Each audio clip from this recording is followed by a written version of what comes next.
Today, we're going to be breaking down the executive orders issued by President Trump on Saturday after the administration and the democratically controlled House of Representatives and the Senate, controlled by Republicans, were unable to reach a deal by that time, by the close of business on Friday. And that got President Trump inspired to issue an executive order.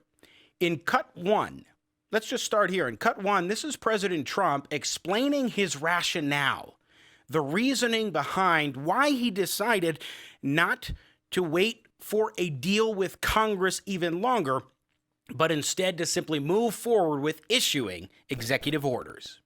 Nancy Pelosi and Chuck Schumer have chosen to hold this vital assistance hostage on behalf of very extreme partisan demands and the radical left Democrats, and we just can't do that. So hopefully we can do something with them at a later date, but we're going to be signing some bills in a little while that are going to be very important and will take care of pretty much this entire situation.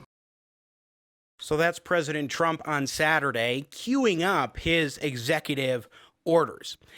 Not only that, he's saying that the Democrats both were holding up needed assistance, but also were blocking particular measures that President Trump strongly believes need to be put into effect. This is President Trump again on Saturday in cut two.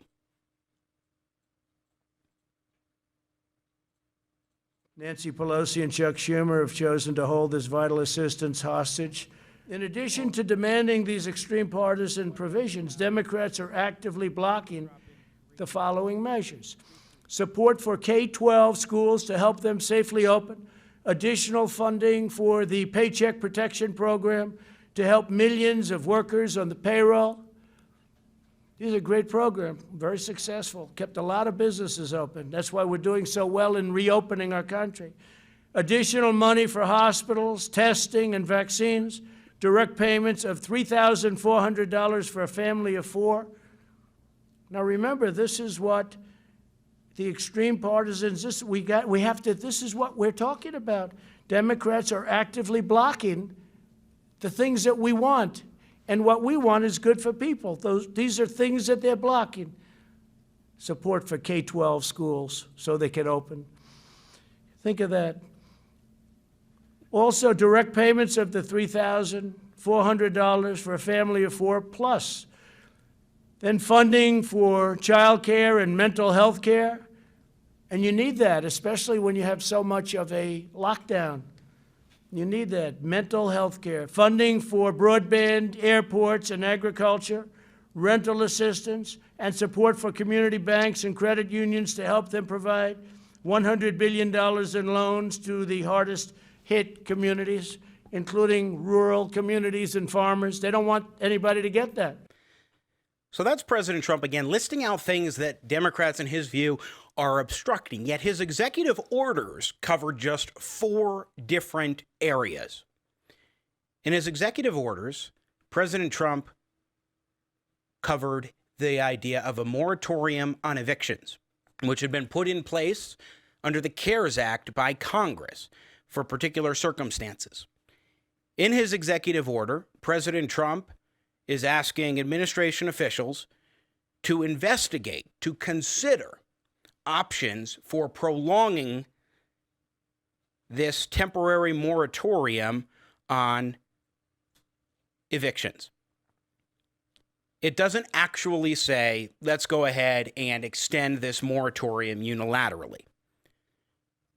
He asks officials in his administration to look into it. He also defers payroll taxes for employees in another executive order. What that means is not that he's saying you don't have to pay your payroll taxes for Social Security and Medicare. What President Trump is saying is that he's deferring it, postponing it until a later date, the beginning of next year, at which time he would like to see Congress, if he's reelected, forgive those deferred payroll taxes. Right now, under the current statute, the CARES Act, employer contributions. Remember, a payroll tax works this way. There's an employer contribution, about half of that, and the other half is the employee contribution. He's deferred the employer provision with Congress, saying that employers don't have to pay that tax until next year. Whereas what he's doing unilaterally is saying that individuals, employees, don't have to pay their share until next year. So he's not wiping it away. He is saying we're deferring it, postponing those payments. In addition, President Trump is also extending the student loan interest zeroing out. Right now, he's allowed for a deferral of student loan payments by borrowers within the federal student loan system. He also zeroed out the student loan interest on those payments. You don't have to make the payments, and you're not accruing interest. Congress authorized this, and President Trump has extended it until a later date, I believe through the rest of the year. And then there's a final provision that President Trump has put into place, and this is the more controversial one, in that it deals with an extension of the unemployment benefits. Remember, there's this additional $600 per week that was put into place by Congress in the CARES Act for unemployment benefits, $600 above the base that you would normally get. They extended those who qualify for unemployment benefits, but they also extended the amount by $600 that you would get each week. President Trump, in this executive order, doesn't extend the full amount of $600, but he says we will move forward with $400 in enhanced unemployment benefits if the states pony up 25%, a quarter of the total. So in other words, the states have to use funds. The administration says funds that have already been provided to the states by the federal government in legislation like the CARES Act. They have to use that money to put in about $100 per person who gets on the unemployment rolls under this enhanced program. Well, the federal government, the feds, will put in $300. Now, what President Trump does in order to fund this enhancement, this extension of the enhancement, is he pulls money from the Disaster Relief Fund that is under the auspices of the Federal Emergency Management Association, which is a division of the Department of Homeland Security. That is that President Trump is saying, I'm taking money from this pot. I'm going to take, $25 billion from this $44 billion fund of the disaster relief fund intended for national emergencies and so forth, and I'm going to allocate that towards this enhanced unemployment extension. That's where there's a big rub, because what President Trump is doing here is saying there's money that was allotted for one purpose. I'm changing the reason for that. Here is President Trump in Cut 5 explaining this exact provision. They were totally opposed to that. For this reason, I'm taking action to provide an additional or an extra $400 per week in expanded benefits. $400, okay? So that's generous, but we want to take care of our people. Again, it wasn't their fault, it was China's fault. States will be asked to cover 25% of the cost using existing funding, such as the tens of billions of dollars available to them through the Coronavirus Relief Fund. Under this plan, states will be able to offer greater benefits if they so choose, and the federal government will cover 75% of the cost. So we're all set up. It's $400 per week, and we're doing that without the Democrats. We should have been able to do it very easily with them, but they want all of these additional things that have nothing to do with helping people. Fourth, I'm signing a directive providing relief to student loan borrowers. Earlier this year, we slashed student loan interest rates to zero. I don't know if people know that because the press doesn't ever report it, but maybe they're watching now. The press doesn't report a lot of good things that are good for the people and good for the country.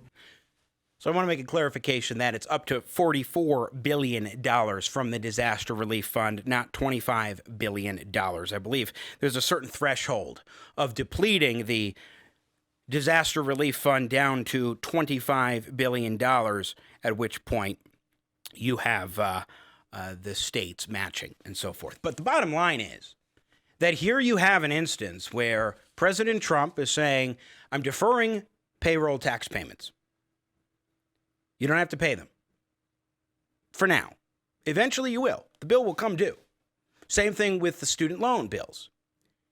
While interest is not accruing, you still will have to eventually renew payments on your student loan debt. Federally held student loan debt. Also, when it comes to the eviction moratorium, he's saying, let's look at our options. Tell me what I can do. And then there is the unemployment provision. Well, Nancy Pelosi is none too happy about this. In Cut 7, let's hear what she had to say on Chris Wallace's Fox News Sunday. No, in fact, what the president did is, I agree with the Republican senator said it was unconstitutional slop. While it has the illusion of saying we're going to have a moratorium on evictions, it says, I'm going to ask you, the folks in charge to study if that's feasible. While he says he's going to do the payroll tax, what he's doing is undermining Social Security and Medicare. So these are illusions, and they really do not, what he calls in our bill, unnecessary. Let's just review the difference. First of all, millions of children in our country are food insecure. Our bill addresses that with tens of billions of dollars. Feed the children. The Republican bill has $250,000.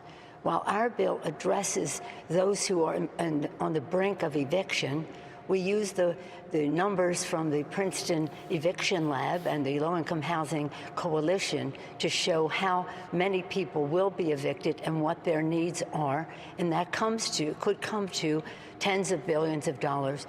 The Republican bill has nothing.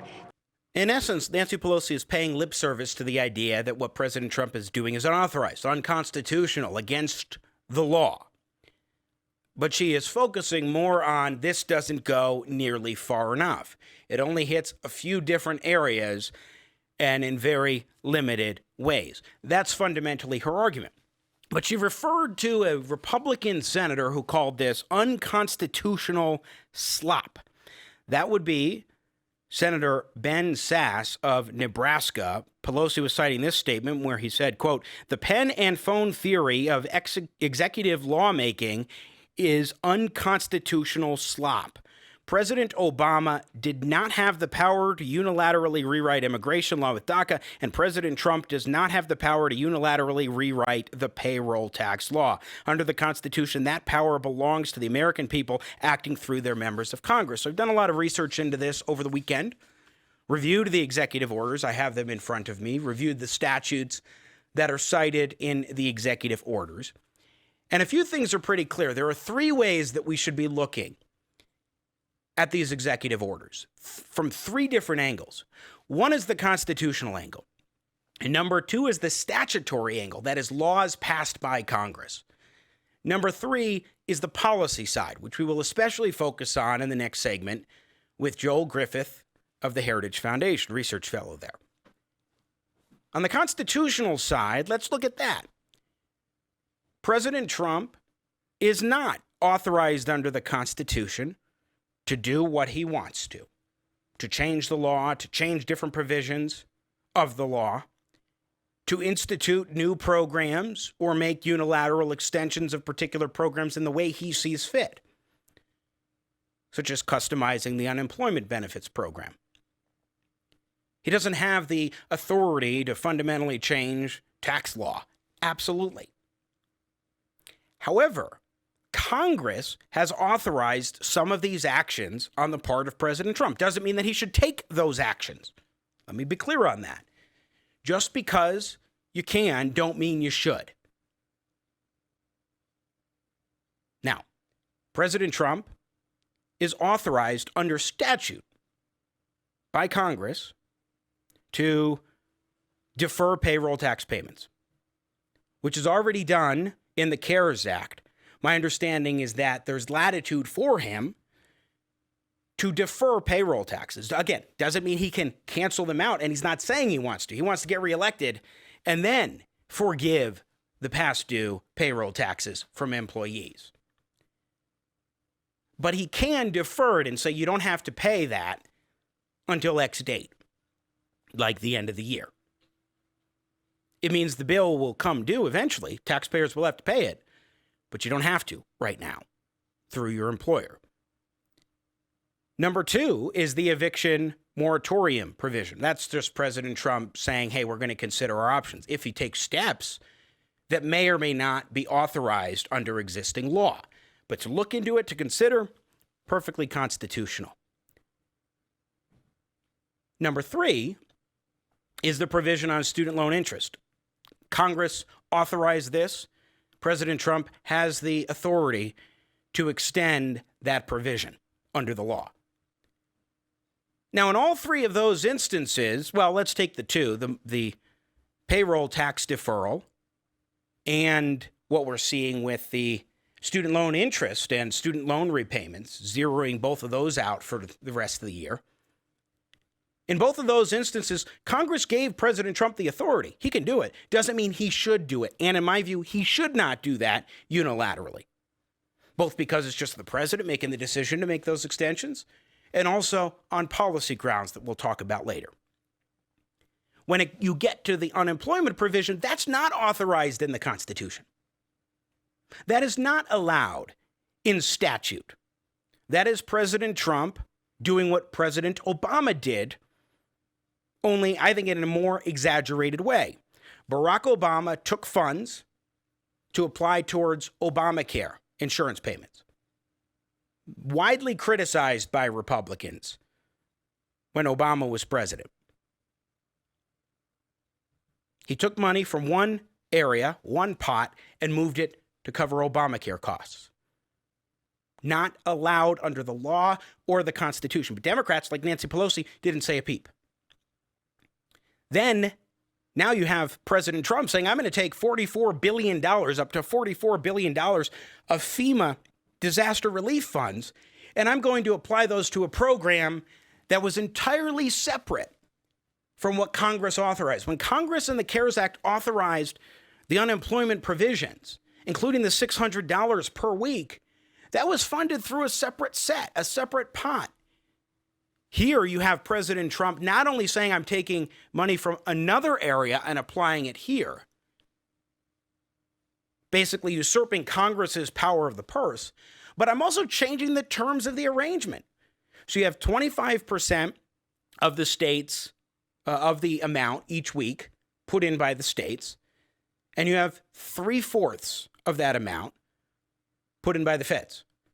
But that amount is also reduced to $400. Now, $400 from a policy standpoint is better than $600. Even $400, I would contend, is too much. But nevertheless, Congress right now has not given President Trump that authority. So on constitutional and statutory grounds, President Trump has been given a deference in the areas of the payroll taxes and the student loan payments and interest that Congress should not have given him. I would say it's an unconstitutional grant of authority to the president. The Supreme Court hasn't agreed with me, but nevertheless, I would say it's statutorily allowed. That is, the law allows it, it appears. But President Trump shouldn't have that power. When it comes to unemployment, it's not allowed in the law, and it's not allowed, it's expressly prohibited in the United States Constitution. The question, though, is whether or not Nancy Pelosi and the House of Representatives, which has the authority, the standing to sue, will actually go ahead and sue. Let's play one more clip here before we run to a break. Cut 9, this is Pelosi pressed by Chris Wallace on Fox News Sunday about the constitutionality of this, particularly the unemployment provision. You suggested that President Trump does not have the legal authority to do what he did yesterday. Are you talking about going to court? Because if you do, you must know that the practical effect of that would be, if you're successful, that you would be blocking. I know you'd think that they should be $600 rather than $400, but you would be blocking, if you were successful, the millions of unemployed workers from getting any federal benefit.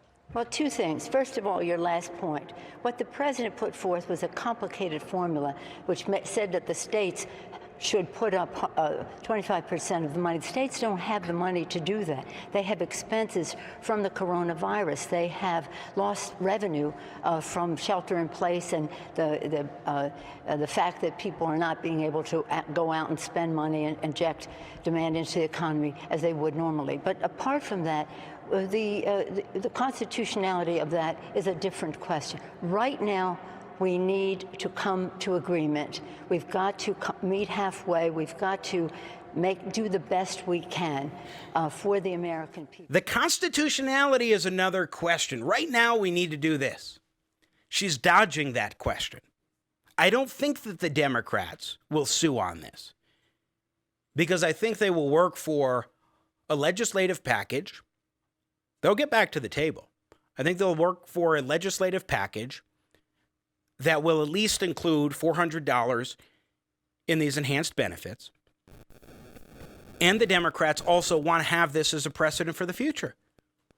They want to be able to point to this and say, hey, this is something that President Trump did in the past. Now it's our turn to build upon these executive orders. President Trump absolutely is using what Obama did. In that Obamacare example I cited, as well as on DACA, the Deferred Action for Childhood Arrivals program, allowing millions of illegal immigrants who came here as children to stay in America, to give them a temporary legal status unilaterally, that provided a precedent for President Trump to then build upon. But now the Democrats can point to a new additional precedent, even more ramped up, set by President Trump. Constitutionally, it's a mixed bag. Statutorily, a mixed bag. When it comes to policy grounds, I would contend that all of these initiatives on the part of President Trump are unwise public policy. You just watched a clip from Jimmy at the Crossroads. Don't miss more engaging, intelligent talk. Subscribe to the Jimmy at the Crossroads YouTube channel today. You want to catch our live show. And I love your support. I got Jimmy at the crossroads, making sense out of no sense.